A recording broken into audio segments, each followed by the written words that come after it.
Okay, so I'm here to pick up where we left off on the last part of the introduction of this project. So hopefully you have your documentation in place as well as your data transactions. Now, going back to the instructions, we have several fields that we need to create.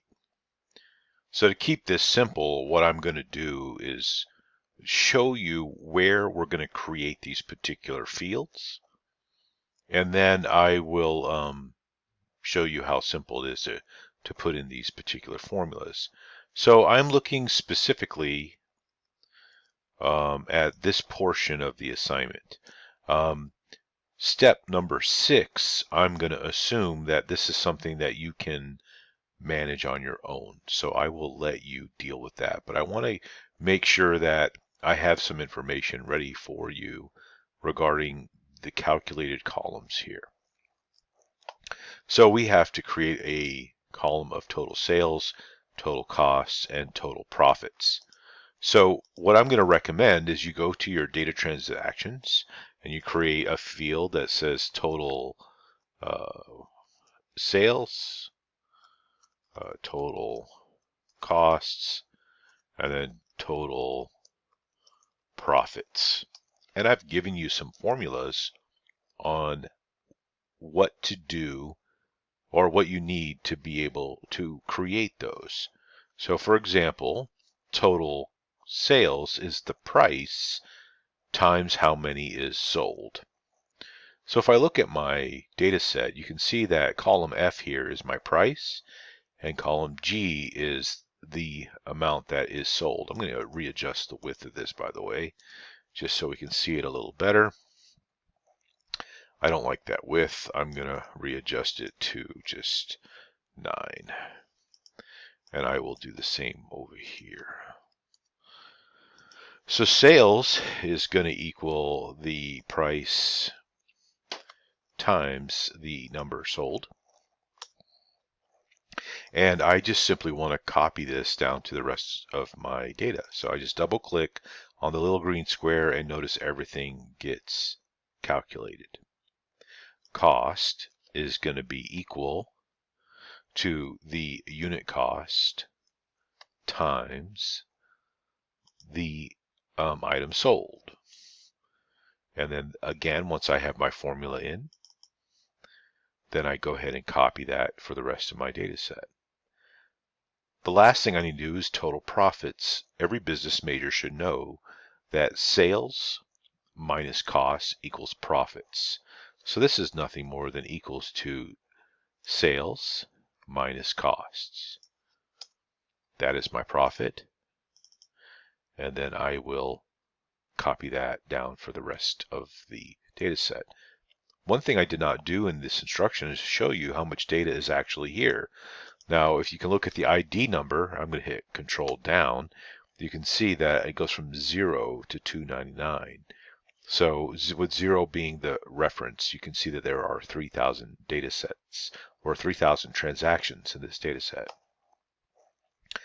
Some of the things that I'm going to want to make sure that you do well is to make sure everything is formatted. So for example, I know that columns F, G, and H, and then K, L, and M are all about dollars. So roughly, I am just going to go ahead and put a dollar formatting with, or accounting formatting with 2 decimal places in for each of these. So now everything is starting to look rather uniform.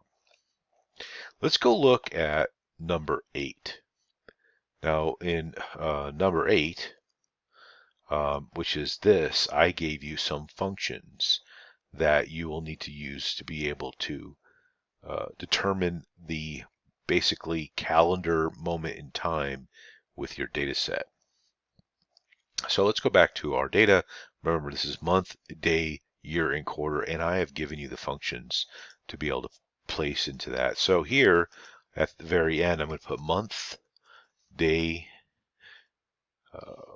make sure that had no spaces, and then year and quarter.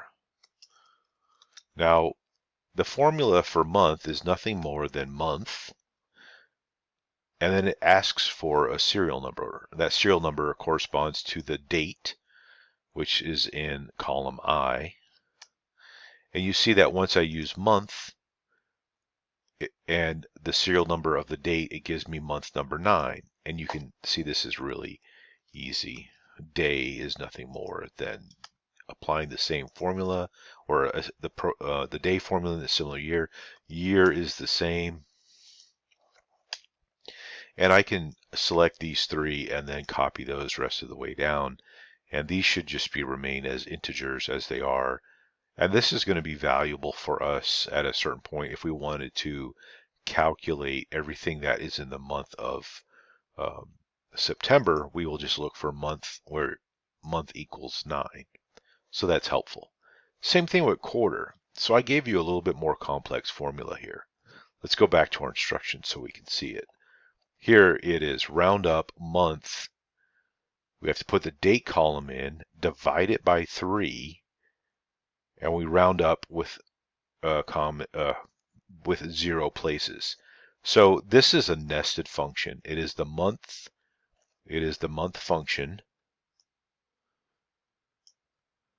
divided by 3, all nested inside the roundup function, because you can see a parentheses here and here.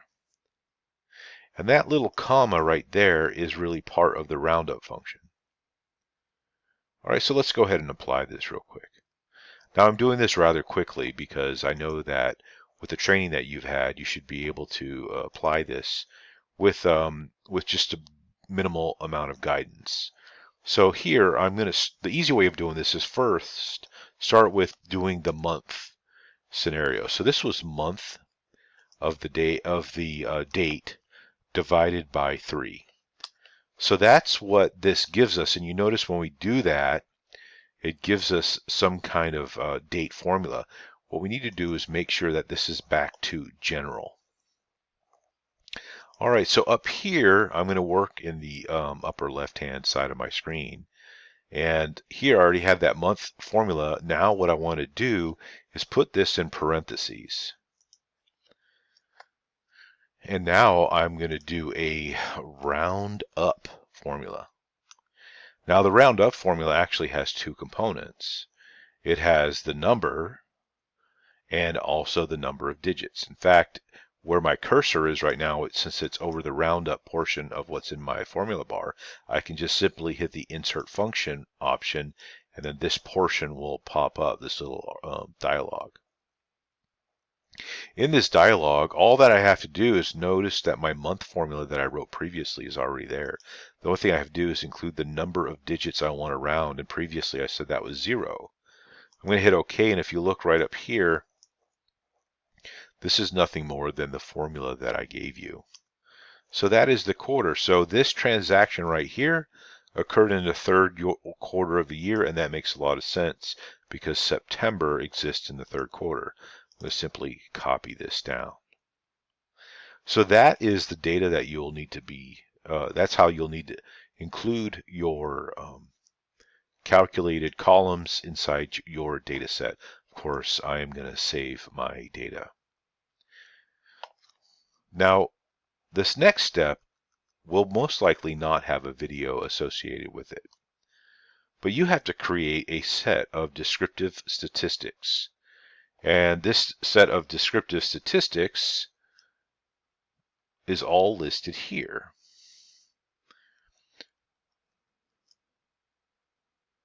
There's also some other components in here that you'll have to pay attention to. So item number 10 has some key items. So I will not give you a great detail as how to complete this other than a few steps, and that will be present in the next video.